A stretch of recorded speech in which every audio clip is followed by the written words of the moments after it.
Welcome दोस्तों, अब Twitter बन चुका है एंटी इंडिया। जी हाँ, रंगोली चंडेल के बयान के मुताबिक क्योंकि उनके अकाउंट को सस्पेंड कर दिया गया उनके वाहियात ट्वीट के बाद, तो उन्होंने टाइम्स ऑफ इंडिया को इंटरव्यू देते हुए कहा कि मैं अपने अकाउंट को फिर से रिव्यू नहीं करने वाली क्योंकि ट्विटर बन चुका है एंटी इंडिया, क्योंकि वो अमेरिकन कंपनी है। ताज्जुब की बात है, कुछ दिन पहले ही डोनाल्ड ट्रंप भारत में आए थे और उनको इस वक्त भारत की तरफ से हाइड्रोक्सी क्लोरोक्विन भी दी जा रही है, लेकिन अचानक से ट्विटर एंटी इंडिया इसलिए बन गया क्योंकि वो अमेरिकन कंपनी है। बोलने से पहले लोग सोचते भी नहीं है, पता नहीं कहाँ का फसाद कहाँ हो जाए। दूसरी जो खबर आ रही है विनय दुबे की तरफ से, लोगों का ये दावा है कि विनय दुबे का अब्बा का नाम यानी विनय दुबे के फादर का नाम मोहम्मद है। एक फ़ोटो काफ़ी वायरल की जा रही है इस वक्त सोशल मीडिया पे, फेसबुक पर। कहा जा रहा है विनय दुबे की माँ ने मुसलमान से शादी की थी, विनय दुबे के बाप का नाम मोहम्मद है। इनका नाम विनय दुबे इसलिए रखा गया ताकि हिंदुओं को भटकाया जा सके। हमने थोड़ी पड़ताल करी इस ट्वीट के मामले में, इस फेसबुक पोस्ट के बारे में अगर हमने थोड़ी सी पड़ताल करी तो पता चला कि ये सारी फर्जी खबरें फैलाई जा रही हैं। अगर मुसलमान एंगल ना भी हो तो मुसलमान एंगल कैसे ठूसना है IT सेल वालों को बहुत अच्छी तरीके से पता है। विनय दुबे का अब्बा का नाम मोहम्मद नहीं है, विनय दुबे के अब्बा का नाम है जाता शंकर परमानंद दुबे। ये इन्वेस्टिगेशन करी है टाइम्स ऑफ इंडिया ने और इसको रिवील करा है टाइम्स ऑफ इंडिया की वेबसाइट में, आपको नीचे लिंक मिल जाएगी। दूसरी खबर की तरफ बढ़ते हैं। स्वीडन की प्रिंस बन चुकी हैं इस वक्त, वॉलंटियर कर रही हैं इस वक्त, हॉस्पिटल में लोगों की मदद कर रही हैं और कोरोना वायरस से लड़ने के लिए डॉक्टर नर्स सबका साथ दे रही हैं। इस वक्त ये चीज़ें बहुत ज़रूरी हैं क्योंकि साथ मिल कर के ही इस लड़ाई से, इस बीमारी से लड़ा जा सकता है। दूसरी खबर के बारे में बात करेंगे तो गवर्नमेंट डॉक्टर के ऊपर बहुत बड़ा हमला हुआ है। लोगों ने, जैसे कि खबर चलाई जाती है कि मुसलमान एरिया में जाते हैं लोग चेकअप करने के लिए तो मुसलमान उनको ईंटें पत्थर मारते हैं, वैसे ही कुछ हुआ। गवर्नमेंट एम्प्लॉय थे डॉक्टर साहब, उनके घर पे, उनकी कॉलोनी पे हमला किया गया और उनको कहा गया कि ये कोरोना वायरस का इलाज करते हैं तो इनको भी कोरोना वायरस हुआ होगा। तो सिर्फ शक की बुनियाद पर उनके घर में हमला किया गया।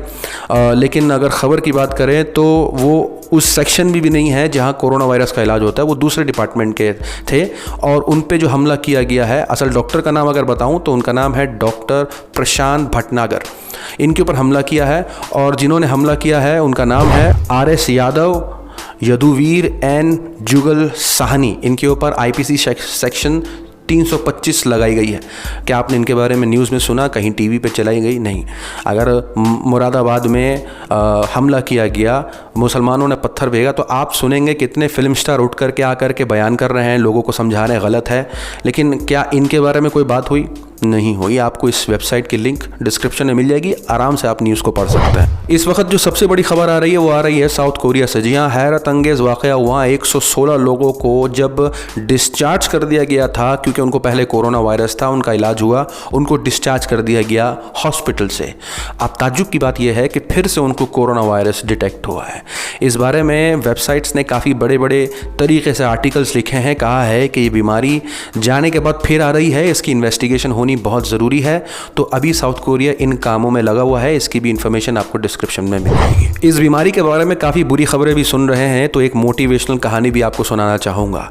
अहमदाबाद की दूसरे जो कोरोना वायरस पेशेंट थी, उन्होंने अपने बयान में, क्योंकि वो इस वक्त रिकवर कर चुकी हैं, उन्होंने अपने बयान में लोगों को सहायता, लोगों को समझाने के लिए, बताने के लिए कि कोरोना वायरस में क्या क्या प्रॉब्लम्स आ सकती हैं, अपने बयान में कुछ बातें रखने की कोशिश करी हैं। उन्होंने कहा है कि इस बीमारी से डरने की कोई ज़रूरत नहीं है, अच्छा खाना पीना ज़रूरी है और कुछ निशानियों में से ये भी निशानियां बताई हैं कि आपको टेस्ट, जैसे कभी कभी सर्दी ज़ुकाम में हम नोटिस करते हैं कि हमको स्मेल आनी बंद हो जाती है और ज़बान पे टेस्ट नहीं आता।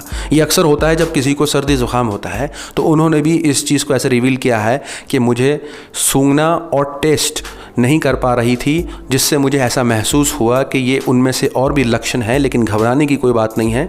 ये इस वक्त ठीक हो चुकी हैं और सेहतमंद अपने घर पर हैं। सोशल मीडिया पे इस वक्त एक और पोस्ट काफ़ी वायरल हो रहा है। ट्विटर की बात करूं तो उसमें, क्योंकि निज़ामुद्दीन मरकज़ को इतना ज़बरदस्त हाइक किया गया मीडिया की तरफ से, लेकिन वहीं दूसरी तरफ जो पोस्ट इस वक्त ट्विटर पर वायरल हो रहा है उसके मुताबिक अतुकल पंगाला, वहाँ पे 1 लाख लोग इकट्ठा हुए और ये रिपोर्ट है 9 मार्च से 9 19 मार्च के बीच की। वहाँ पे 1 लाख लोग इकट्ठा हुए, लेकिन मीडिया में कोई बात नहीं हुई। तिरुपति टेम्पल में 40,000 इकट्ठा हुए, इस्कॉन टेम्पल अहमदाबाद में 12,000, कदोमलगम टेम्पल में 7,000, पावागढ़ी टेम्पल में 5,000, सोमनाथ टेम्पल में 5,000, तबलीगी जमात में 4,000, द्वारका टेम्पल में 3,000, भद्रकली टेम्पल में 2,000। लेकिन जो सबसे ज़्यादा हाई किया गया है वो तबलीगी जमात को किया गया है।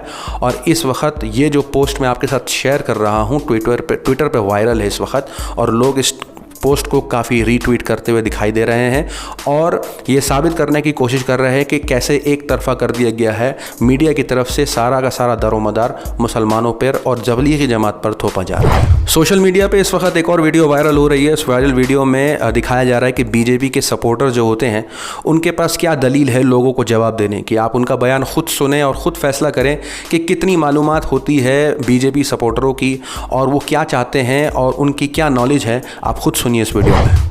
अगर हम इतिहास में जाएं तो जवाहरलाल नेहरू से लेकर नेहरू पीढ़ी से देखें तो मुसलमानों से कहीं ना कहीं उनका नाता जुड़ा हुआ है। कैसे जुड़ा है नाता? अब इसमें तो बहुत बड़ी वो है, आप गूगल में भी सर्च कर सकते हैं। मैंने भी पढ़ी, जैसे मोतीलाल नेहरू, अगर उनका देखा जाए तो उनका नाम भी एक मुसलमान ही है। मैं मोतीलाल नेहरू का नाम शायद मोइनुद्दीन मैंने पढ़ी हूँ ऐसा कुछ। ये कहाँ पढ़ा आपने?